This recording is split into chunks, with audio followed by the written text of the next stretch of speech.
सभी सनातनी और राष्ट्रवादी भाइयों का स्वागत है पॉलिटिकल बस में। दोस्तों, राहुल गांधी, सोनिया गांधी, मल्लिकार्जुन खड़गे, पूरी कांग्रेस के बड़े बड़े जो दिग्गज नेता है, आज वो गुजरात में थे। गुजरात में 2 दिन की इनकी CWC की मीटिंग होने वाली है। 60 साल बाद दोस्तों कहा जा रहा है कि गुजरात के अंदर में CWC की मीटिंग कांग्रेस कर रही है। अब इस CWC की मीटिंग में कई दूसरे राज्यों के नेता भी वहां पे मौजूद थे दोस्तों, जैसे हिमाचल प्रदेश के चीफ मिनिस्टर सुक्खू जी, फिर पी चिदम्बरम भी वहां पे मौजूद थे, सचिन पायलट थे, अशोक गहलोत, और गुजरात यूनिट के दोस्तों जो नेता है कांग्रेस के, वो लोग सब मौजूद थे वहां पे।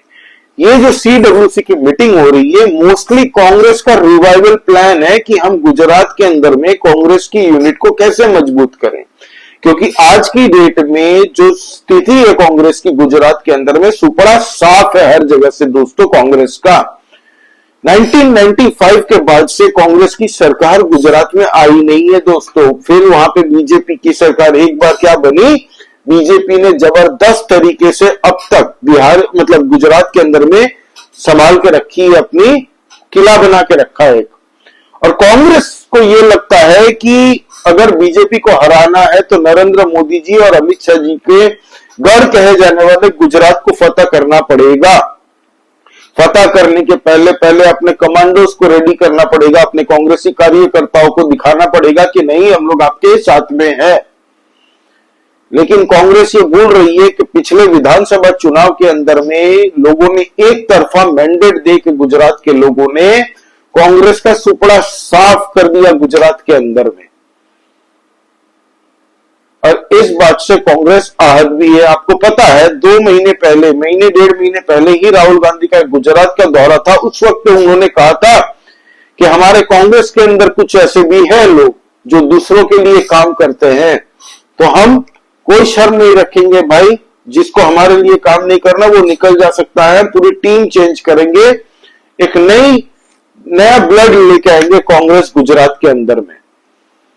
लेकिन ये जो CWC की मीटिंग अभी चल रही है, ये ब्रेनस्टॉर्मिंग चल रही है कि गुजरात के अंदर में हमको अगर नरेंद्र मोदी और अमित शाह को हराना है तो क्या करना पड़ेगा, ये सब लेके मुद्दे के हम अपने जिला अध्यक्ष से लेके दोस्तों, जो पूर्व चीफ मिनिस्टर थे, पूर्व उप चीफ मिनिस्टर थे दोस्तों, इन सब को लेके एक मीटिंग चर्चा वहां पे कि काउंसिल मेंबर्स, CEC मेंबर्स, इन सबको वहां पे बैठा के इन सब मुद्दों पे चर्चा हुई। हालांकि इन लोगों के बीच में अब डिसीजन बन रहा है कि प्रियंका गांधी को हो सकता है एक बहुत बड़ा दायित्व दिया जाए गुजरात को लेके।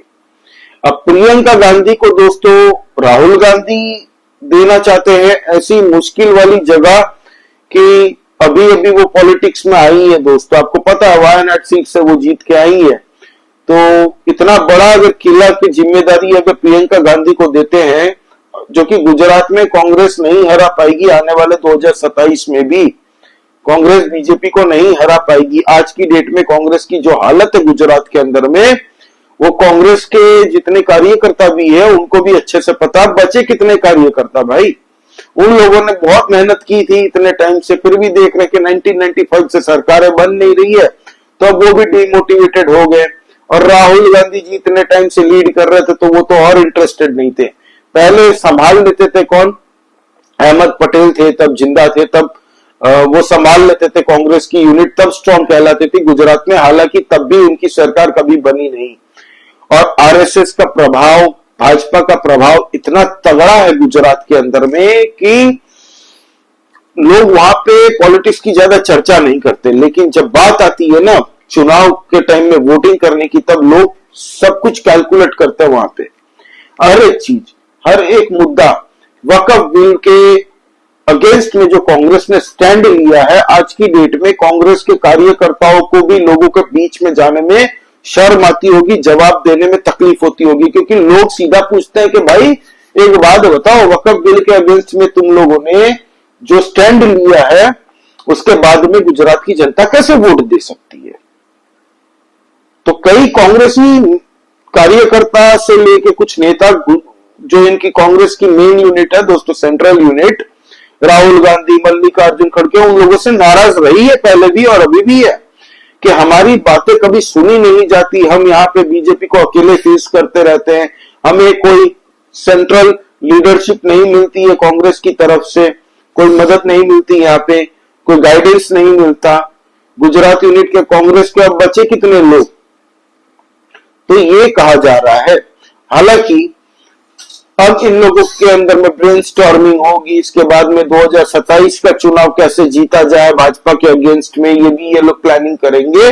प्रियंका गांधी आज अवेलेबल नहीं थी दोस्तों यहाँ पे, हालांकि कहा जा रहा है कि कल हो सकता है वो अहमदाबाद पहुंचे, वहां पे सीडब्ल्यूसी की आखिरी दिन की जो मीटिंग है उसको अटेंड करने के लिए, क्योंकि हो सकता है उनको एक बहुत बड़ा दायित्व दिया जाए गुजरात को लेके। अब दोस्तों जिला अध्यक्ष लेके दोस्तों हर एक काउंसिल मेंबर्स, इन लोगों को मजबूती और पावर देने की बातें हो रही है कि इन लोगों को एक जिम्मेदारी दे दी जानी चाहिए, टारगेट बेस्ड दे देना चाहिए कि ठीक है आप लोग जाके खुल के खेलिए मैदान में, फ्रंट फुट पे बैटिंग करिए। लेकिन गुजरात के लोगों के बीच में मुश्किल ही नहीं नामुमकिन है ऑलमोस्ट आज की डेट में कांग्रेस पार्टी के लिए, भले वहां पे नरेंद्र मोदी जी और अमित शाह हो कि ना हो अभी फिलहाल, लेकिन उनकी नजर हमेशा रहती है। संघ पूरी तरह से एक्टिव है, संघ के प्रचारक ऑलमोस्ट आपको हर घर से मिल जाएंगे, हर कम्युनिटी के अपने अपने जो गुरु होते हैं दोस्तों वो लोग भी रहते हैं। और हालांकि गुजरात के अंदर हमें सिंपल सिस्टम चलता रहता है, वो लोग ज्यादा पॉलिटिक्स लेके सारा दिन भर दिमाग नहीं खपाते, लेकिन उनको हर एक चीज की नॉलेज रहती है, कहां पे क्या हो रहा है, कांग्रेस का स्टैंड कहां पे है। कांग्रेस के 3 राज्यों में अभी सरकारें हैं, कर्नाटका, हिमाचल प्रदेश, तेलंगाना। हिमाचल प्रदेश में सैलरी देने को पैसे नहीं रहे, कर्नाटका में 2 रुपए 3 रुपए डीजल के प्राइस अभी 2-3 दिन पहले बढ़े हैं, और ये लोग सवाल उठा रहे हैं कि सेंट्रल गवर्नमेंट ने पेट्रोल और डीजल पे 2 रुपए एक्साइज क्यों बढ़ाया। सबको पता है कर्नाटका में क्या हाल है आज के दिन में लोगों को, क्योंकि Gujarati sir frequent travellers, business के लिए हो, टूरिज्म के लिए हो, गुजराती हर जगह आपको मिल जाएंगे घूमते फिरते। उनको हर एक राज्य की नॉलेज है कि भाई वहां पे कौन सी सरकार है और कैसा काम कर रही है। तो कांग्रेस के 3 राज्यों में जितनी एंटी इनकम्बेंसी अभी से हो चुकी है ना, वो सरकारें रिपीट नहीं होने वाली है। तीनों के तीनों राज्य में आज चुनाव हो जाए फिर भी ये लोगों को पता है गुजरात के अंदर में, तो कांग्रेस के लिए बहुत जबरदस्त मुश्किल होगा। हालांकि राहुल गांधी कल बिहार में भी थे, बिहार में कल उनके 3 इवेंट थे दोस्तों, पूरे दिन के अंदर में मीम्स बन रहे हैं सोशल मीडिया में, उनकी वीडियोस जो वहां पे उन्होंने भाषण दिया है वो भाषण सर्कुलेट हो रहे हैं व्हाट्सएप ग्रुप्स में, सोशल मीडिया में मीम्स बन रहे हैं उसके। तो चुनाव आने वाला है बिहार में और राहुल गांधी जी अभी अहमदाबाद में है, कल को कहीं और रहेंगे। तो लोग देख रहे हैं कि भाई राहुल गांधी बोलते हैं ना काम करो ना करो एटलीस्ट काम करने का दिखावा करो, तो वही हो रहा है अभी राहुल गांधी के साथ में। स्ट्रैटेजी कुछ बननी है नहीं, 2 दिन मीटिंग आयोजन है, फिर वैसे का वैसा ही रहेगा और कुछ नया करके ये नहीं जा रहा है। मल्लिकार्जुन खड़गे वही बात कर रहे हैं कि आरएसएस ने महात्मा गांधी को अपोज किया, आरएसएस ने उनके अगेंस्ट में बात की, बाबा भीमराव अंबेडकर साहब के बारे में, आरएसएस ने चाचा नेहरू के अगेंस्ट में बात की। तो भाई चाचा नेहरू ने बहुत ही भारत विरोधी काम किए हैं, अक्साई चीन दे दी है चाइना को, क्या मजाक बना के रखा है? किसकी जमीन थी? उनकी अपनी फैमिली की जमीन थोड़ी थी, भारतवासियों की थी, भारत की जमीन थी। और 1962 वॉर जो हारी है भारत चाइना के विरोध में, उसमें बहुत बड़ा गुनहगार अगर कोई मानता है दोस्तों वो चाचा नेहरू के लिए हुआ। और ऐसे कई कांड अगर गिनाने जाए तो घंटों तक निकल जाएंगे चाचा नेहरू के एपिसोड और उनके फ्लॉज के बारे में। फिर वही आरएसएस को लेके घिसी पीटी बातें मल्लिकार्जुन खड़गे ने की। पी चिदम्बरम जी की तबीयत खराब हो गई थी, वो बेहोश हो गए थे। फिर साबरमती आश्रम में जब गए थी कांग्रेस, राहुल गांधी सोनिया गांधी जी वहां पे गए थे, तब तबीयत बिगड़ गई थी पी चिदम्बरम जी की, वो बेहोश हो गए, तो बाद में उनको हॉस्पिटलाइज कर दिया गया। हालांकि उनकी तबीयत अब स्थिर कही जा रही है। अब पी चिदम्बरम के लिए क्या बोलूं भाई, चलो भगवान उनकी सेहत ठीक कर दे। तबीयत बिगड़ गई है, गर्मी लग गई है और गर्मी बहुत जबरदस्त है दोस्तों, बहुत हर जगह बढ़ रही है, ध्यान रखिएगा आप लोग भी। अब दोस्तों एक डेटा देता हूं आपको, कांग्रेस की हालत क्या है, खाली इससे समझ दीजिए। मैं एक छोटा सा एग्जांपल देता हूं, वैसे सबको पता है कि कांग्रेस कहां पे खड़ी है आज की डेट पे। अगली बार 99 सीट्स भी नहीं आने वाले हैं लोकसभा के चुनाव में, और बिहार के अंदर भी सुपड़ा साफ होने जा रहा है कांग्रेस का। आप आज ये वीडियो सेव करके रख लीजिए। कांग्रेस जितना हाथ पैर मारना चाहती है मार ले, लेकिन डेटा ये है ग्राउंड पे कॉन्क्रीट कि वोटर्स उनके साथ नहीं है। वक्फ बिल के अगेंस्ट में जिस तरीके से कांग्रेस ने स्टैंड लिया है ना, कांग्रेस के अंदर के सांसद नाराज है उनसे, कांग्रेस के कार्यकर्ता नाराज चल रहे हैं कई हद तक। और दोस्तों केरला भी आने वाले जो चुनाव है 2026 के अंदर में, वहां भी कांग्रेस को बहुत बड़ी तकलीफ होने वाली है। आपको एक छोटा सा आंकड़ा देता हूं, शायद इससे एक आइडिया लग जाए।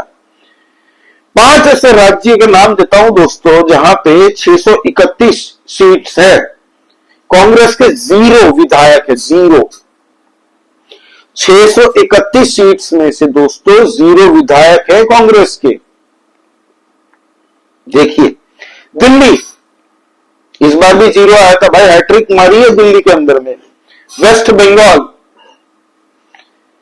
आंध्र प्रदेश, नागालैंड, सिक्किम, ये 5 राज्यों में तो कांग्रेस का सुपड़ा वंशी साफ हो गया। राहुल गांधी जी दिखते हैं कि एक्टिव है, आज यहां जा रहे हैं, कल वहां जा रहे हैं, परसों वहां जा रहे हैं, बट भाई बोलते हैं ना क्वालिटी मैटर्स। अब कितना दौड़ा दौड़ी करते वो मैटर नहीं करता। आप देख लीजिए अमित शाह जी को 4 बजे तक लोकसभा भी चली, राज्यसभा भी चली, 4:25 पे वो घर गए अपने। कितने घंटे आराम किया होगा पता नहीं। सुबह 11 बजे तक वो छत्तीसगढ़ के लिए निकल चुके थे। 3 दिन छत्तीसगढ़ में रहने के बाद आज जम्मू कश्मीर में वो गए हैं 3 दिन के लिए। ये होता है, ज्यादा हो हल्ला नहीं मच रहा मीडिया में, दिखावा नहीं कर रहे कि मैं घूम रहा हूं, मैं जा रहा हूं यहां पे इस राज्य में उस राज्य में। लेकिन चलिए बढ़िया, कांग्रेस को लगता है कि हम अपनी टीम को इकट्ठा कर रहे हैं, एक नया डीएनए तैयार कर रहे हैं, एक नई ब्लड लाइन दे रहे हैं, बढ़िया है, गुड फॉर देम। लेकिन गुजरात में कुछ फर्क ज्यादा नहीं पड़ने वाला। वहां अब जो होम मिनिस्टर है गुजरात के हर्ष संघवी, शायद किसी को पता नहीं है वो क्या चीज है भाई। वो कितने हार्डकोर भाजपा के कार्यकर्ता है, उनकी गुडविल बुजुर्ग लोगों में, महिलाओं में, बच्चों में, बिजनेसमैन जितने भी लॉबी है, व्यवसायी समाज में, नौकरी करने वाले समाज में, युवाओं में, यूनिवर्सिटी के स्टूडेंट्स को में, हर एक जगह इनकी इज्जत और इनका एक फैन फॉलोइंग इतनी है ना। कल आपको वो दिख जाएंगे किसी यूनिवर्सिटी में स्टूडेंट्सों के बीच में, वहां पे बच्चे लोग क्रिकेट खेल रहे हैं लोग, तो वहां पे जाके क्रिकेट उनके साथ में खेलते हुए दिख जाएंगे। मंदिरों में चल जाते हैं, बुजुर्गों का आयोजन कहीं होता है तो वहां पे चले जाते हैं, कहीं डांडिया कल्चरल इवेंट्स होते हैं तो वहां पे वो चले जाते हैं, लोगों से संवाद करते हैं, बिजनेस कम्युनिटी को मिलते हैं टाइम टू टाइम, उनकी प्रॉब्लम सॉल्व करते रहते हैं।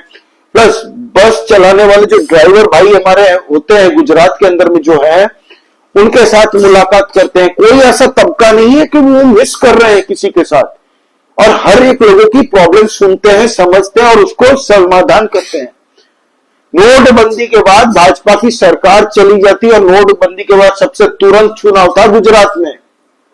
2016 की बात कर रहा हूं मैं, 16 के बाद में जो चुनाव था, सबसे रिसेंट चुनाव था गुजरात के अंदर में।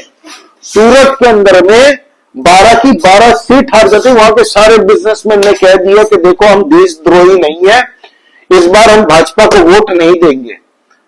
इसका मतलब ये नहीं कि हम कांग्रेस को वोट देंगे, हम भाजपा को वोट नहीं देंगे भाई, हम नोटा के साथ जाएंगे। लेकिन ये हर्ष संघवी थे उस वक्त में सूरत में दोस्तों, वो घूम घूम के अपने, उनको ऐसे जानते हैं ना वहां के लोग जैसे घर का सदस्य हो। हर एक बिजनेसमैन उनको जानता है, क्योंकि वहीं पे घूमते थे, रहते थे, उनकी प्रॉब्लम को समाधान करते थे। क्या काका कौन सी प्रॉब्लम है आप बताइए, चलो ये प्रॉब्लम सॉल्व हो जाएगी, भैया बताओ क्या प्रॉब्लम है। तो उनका नेचर पहले से ऐसा रहा है। वो एसी ऑफिस में मीटिंग और फाइल जितनी देर साइन करनी है ना, गुजरात में आज भी उतनी देर ही रहते हैं वो। चलो आज यहां पे निकलते हैं, क्या चल रहा है बताओ। इस जगह गांधीनगर चले गए, मोरबी चले गए, राजकोट चले गए, जामनगर चले गए, सूरत गए, वडोदरा गए, नडियाद गए, वो अलग अलग जगह पे गुजरात में घूमते रहते, बनासकांठा गए, हिम्मतनगर गए, महसाणा चले गए। तो वो एक जगह बैठ के राजनीति करने वाले नहीं, बहुत परिश्रम करके वो भाई वो डिजर्व करते हैं वो वहां पे। और उनके बारे में जिनको नहीं पता थोड़ी स्टडी कर लीजिएगा, मैंने जबरदस्त स्टडी की है इनके बारे में। बड़े इंप्रेसिव कैरेक्टर है ये, भाजपा के आने वाले टाइम में बहुत दिग्गज नेता बनेंगे and one day he will become chief minister of Gujarat. ये बात, ये वीडियो आप सेव करके रखिएगा। He has all the ability. Gujarat के अंदर में लॉ एंड ऑर्डर की स्थिति देख लो कितनी जबरदस्त है। इक्का दुक्का तो हर जगह होता है भाई, वर्ल्ड में कौन सी ऐसी जगह है बता दो जहां पे क्राइम नहीं होता। और जहां पे क्राइम होता है वो बड़ी बात नहीं होती, क्राइम होने के बाद में उन पे एक्शन क्या होता है वो मैटर करता है। पुलिस प्रशासन प्रोएक्टिव है गुजरात के अंदर में। लोग आज कुछ भी होता है वहां पे तो लोग फोन कर देते फट से। यूपी में आप देख लो, यूपी में भी वही हाल है, मध्य प्रदेश में भी वही हाल है। भाजपा शासित हर राज्यों में लॉ एंड ऑर्डर की स्थिति उतनी बुरी नहीं है भाई। कांग्रेस के राज्य के साथ में आप मैच कर लीजिए या नॉन बीजेपी स्टेट्स, चलिए दूसरे स्टेट्स को देख लीजिए। वेस्ट बंगाल में आज मुर्शिदाबाद के अंदर में दंगा फसाद हुआ दोस्तों। मुसलमानों ने वक्फ बिल के अगेंस्ट में प्रोटेस्ट करते करते पुलिस की गाड़ियां फूंक दी, 2 पुलिस वाले बुरी तरह से जख्मी है वहां पे। किसी की औकात है तो भाजपा शासित राज्य में करके दिखाया। लेकिन कांग्रेस झूठ बोलो, if you can not convince your voters confuse them, ये इनकी स्ट्रेटेजी है कांग्रेस की। खटाखट स्कीम की जो झूठ फैलाई थी इन्होंने 2024 लोकसभा के पहले, थोड़ा बहुत डेंट पहुंचा भाजपा को। लेकिन बेवकूफ एक बार आप बना सकते हो, बार बार लोगों को नहीं बना सकते जिन लोगों ने आपको वोट दिया था। अब की बार तो एकदम नहीं बनेंगे लोग, क्योंकि वक्फ बिल के अगेंस्ट में जिस तरीके से आपने एक धर्म को खुश करने के लिए बाकी सारे सिख, क्रिश्चियन, हिंदू, जैन, पारसी, बौद्ध, इन सब समाजों को और इन सब रिलीजन को धोखा दिया है ना, एक वोट बैंक की खातिर आपने बाकी सब रिलीजन को अपना रियल आईना दिखा दिया है। अब कहीं भी चुनाव होंगे लोग हर बार यही याद दिलाएंगे और लोग अब भूलने वाले नहीं है। जब तक भूलेंगे लोग, सोशल मीडिया उनको याद दिलाती रहेगी। तो एनीवे दोस्तों, कल इनका दूसरा दिन है सीडब्ल्यूसी मीटिंग की, तो इस पर हम चर्चा करेंगे। आपको अपडेटेड वीडियो दे दूंगा कि क्या डिसाइड होती है इनकी सीडब्ल्यूसी मीटिंग में। तो कमेंट करके बताइए दोस्तों आपका इस बारे में क्या कहना है। लाइक कीजिए इस वीडियो का, प्लीज सब्सक्राइब दिस चैनल, नया चैनल है, आप लोगों की सपोर्ट की बहुत आवश्यकता है। जय श्री राम सभी सनातनी और राष्ट्रवादी भाइयों को। जय हिंद, वंदे मातरम।